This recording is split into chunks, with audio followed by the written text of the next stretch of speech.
Bonjour Daniel Kretinsky, merci de nous donner cette interview puisque c'est la première fois qu'on vous voit à la télévision française. Est-ce que vous pouvez vous présenter, vous qui suscitez tellement de curiosité? D'abord, merci beaucoup pour cette invitation. Je suis ravi d'avoir cette opportunité de vous parler. Présenter soi-même n'est jamais trop facile. Je peut-être dirais que je suis par éducation juriste. Je viens d'une famille absolument normale tchèque. J'ai 43 ans. Et mon métier d'aujourd'hui, c'est vraiment entrepreneur. Dans quel domaine? L'énergie. Vous n'êtes pas un petit entrepreneur, hein. Votre groupe, c'est 25 000 salariés. Oui, si on parle de la totalité des groupes, ça sera plus que 33 000 personnes. Ouais. Et vous fournissez de l'électricité à des milliers de foyers en Europe, par exemple? Oh oui. Vous êtes très riche, très riche, ou très riche?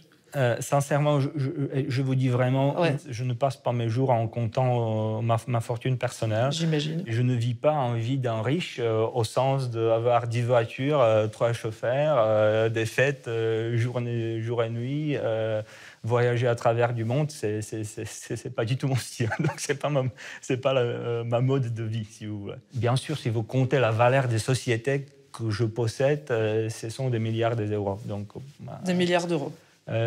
Quelques milliards. Peut-être, mon estime, ça serait peut-être 3 milliards d'euros, mais à peu près, oui. Peut-être. Oui. Qu'est-ce que vous venez faire, vous, Monsieur Kretinsky, à investir dans la presse française? C'est une bonne question, et une question qui n'a pas une réponse très courte. Je n'investis pas, ou nous n'investissons pas dans la presse, ni en République tchèque, ni en France, avec l'idée de nécessairement gagner de l'argent. L'idée, c'est que nous avons créé une fortune très importante par nos opérations énergétiques et autres, qui nous donne une opportunité de faire quelque chose qui nous pensons être tout simplement bien, positif et une contribution à la société. Donc une démarche citoyenne, quelque oui, part. Et c'était justement une décision complètement citoyenne. Et je suis tout simplement convaincu que la presse est absolument fondamentale aujourd'hui pour protéger les grandes valeurs de notre société et pour protéger la démocratie libérale en Europe. Donc finalement, c'est une lutte contre le populisme. Après, je me suis dit qu'il y a que peut-être l'idée d'investir en France, dans la presse, est une idée qui est bonne, pour une certaine combinaison. D'abord, une partie très importante de débats futurs qui vont influencer la presse n'est pas un débat qui se passe au niveau d'un pays, mais qui se passe au niveau européen. Vraiment, il nous faut une régulation de GAFA beaucoup plus juste. Cette lutte ne peut pas se mener à partir d'un pays qui est petit. Il faut vraiment une coopération internationale. Et pour moi, intuitivement, le premier partenaire, pour des raisons émotionnelles et aussi partiellement pratiques, c'est la France.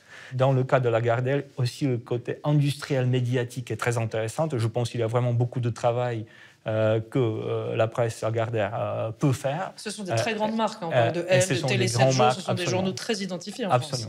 Vous allez garder les salariés de ces groupes? Oui. Tous? Vous pouvez le dire aujourd'hui? Non, je ne peux pas commenter ça parce que ça ne serait pas responsable. Vraiment, il faut parler. Lagardère est signée, mais le closing n'a pas encore eu lieu, donc nous ne sommes pas officiellement, nous ne sommes pas pratiquement propriétaires de la société encore. C'est pas encore finalisé. C'est pas finalisé, donc je n'ai pas une opportunité de se mettre à table avec le management et vraiment discuter. Donc ça serait prématuré. Mais l'idée, c'est vraiment, on arrive pour développer. On va parler du monde, parce que là, on parlait déjà beaucoup de vous. Alors là, maintenant, vous achetez une part, un morceau de ce fleuron de la presse française. Est-ce que vous comprenez que ça suscite des questions? Déjà. Oui. D'abord, je comprends, et malheureusement, ce qu'il faut dire, que nous avons aussi contribué à cette réaction, à mon avis, même trop émotionnelle des fois, parce que ce qui est venu, c'était une fuite. Donc, tout d'un coup, l'information est échappée. Vous regrettez ça? Les journalistes ont appris par une fuite qui venait de République tchèque que vous arriviez. C'est pas génial. Non, c'est le contraire de génial. Pour moi, c'est vraiment quelque chose que je regrette beaucoup, parce que c'était pas du tout poli, c'est pas du tout notre style. Je suis d'accord que c'était brutal. Vous avez acheté 49% du Nouveau Monde, donc la moitié de la société de Mathieu Pigasse, qui elle est on va pas faire tout le truc, mais à la fin, ça fait une petite part du monde. Vous allez vous en contenter? Paradoxalement, oui.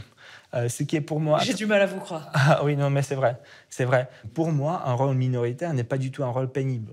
C'est un rôle qui me permet d'être autour de la table, de poser des questions, de provoquer des questions, de parler des grands principes. Je n'ai pas l'intention de contrôler parce que je n'ai même pas la capacité de contrôler, absolument pas. Par définition, je serai très à distance. Vous garantissez là devant moi l'indépendance de tous les journalistes français des groupes, des journaux que vous êtes en train d'acheter? Oui, ce que je peux dire que vraiment, cette souci m'a surpris parce que s'il y a un point vraiment très très fort de notre côté, c'est l'indépendance. L'indépendance est garantie pratiquement par les points suivants. Premièrement, on n'a pas des activités économiques importantes en France. Donc il n'y a pas un conflit d'intérêts. Ça peut changer. Parce qu'on peut s'imaginer que là, vous achetez de l'influence, vous allez connaître tout le monde. Voilà. Je vais vous dire pourquoi pas. Mais la réalité d'aujourd'hui, c'est ça. Okay. Donc, contrairement à beaucoup d'autres investisseurs dans le domaine de presse, nous n'avons pas vraiment une présence économique en France. Certains journalistes économiques ont eu raison de dire que vous étiez intéressé par les parts de l'État dans Engie. C'est une fiction. Normalement, je ne commente jamais notre stratégie, je ne donne pas les commentaires, mais l'idée que nous sommes intéressés par une participation minoritaire dans Engie est une idée aussi absurde que je peux dire clairement non, pour beaucoup de raisons. Taille, participation minoritaire, l'absence de synergie, logique complètement différente dont l'Engie marche, donc ce n'est pas du tout vrai. La presse française a pu dire « c'est un oligarque ». La Russie est derrière lui. On a même lu que les services français avaient diligenté des enquêtes sur vous pour vérifier que vous n'étiez pas là pour défendre des intérêts russes. Qu'est-ce que vous répondez à ça?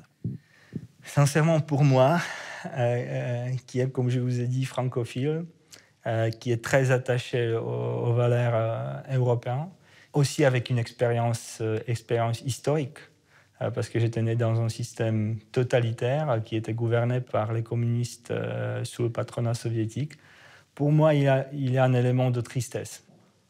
Dire que je suis un agent russe, c'est pas du tout professionnel, c'est mensonge. Il n'y a pas une seule raison pour pouvoir le dire. Et ça me touche personnellement. Ça vous agace, on le sent. On sent que ça vous agace beaucoup. Oui, parce que ça m'a déçu. Ça, je peux dire que cet élément de la réaction française m'a déçu. Mais vous avez rencontré le président de la République, le ministre de la Culture. Qui vous appelle en ce moment? Non, personne.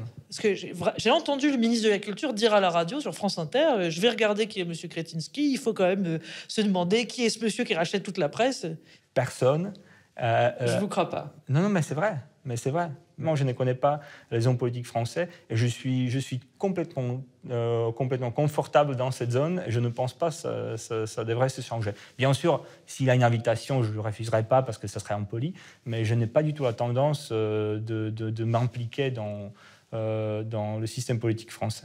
Merci beaucoup, M. Kretinsky. Merci à vous.